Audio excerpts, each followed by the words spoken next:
Nagkamaksuman siya. Oo naman yun. Ngayon, we're gonna do the mukbang. Kahit amin na. Mabaho na siya guys, pero Pwede pa. pwede pa naman. Sa panahon ngayon. Mabaho na talaga. Pero okay pa siya kasi walang wala tayo. Ano amoy? Kami ng pabango ni Gan. Hi, pansin na papakita ko sila. Inaalala ako sa amoy nito eh. Pag natutulog eh. Kami pa yung... Yan ang amoy ka ba niyan? Ganun lang yung amoy pero iba yung lasa, no? Mabaho siya pero yung lasa niya. O katas. Baho din.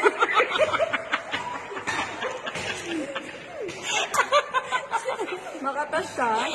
Katas yung lasa niya. Miskas ang gamit na gamit. Babad na babad. Parang ganun siya. Pero ang describe mo nga, describe. Pero pag sinawsaw mo siya, Masarap. Habang ginagano.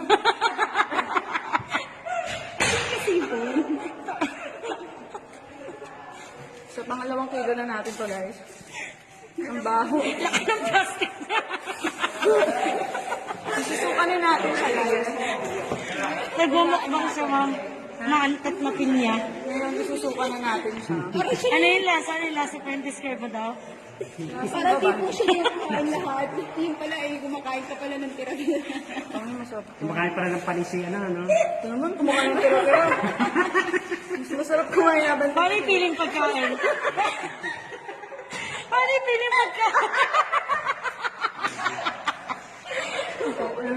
Yung pagsuntok, pag tinikman mo na, friend. Sobrang baho. Tangay na, hindi ko alam kung pinya o seafoods yung kinakain.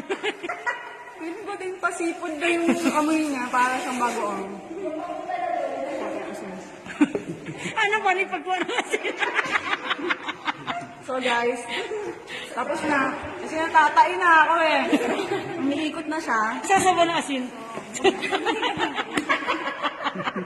Hala? Hala? Hala? Tignan yung Oje. Hi, fans! Iba. Solid.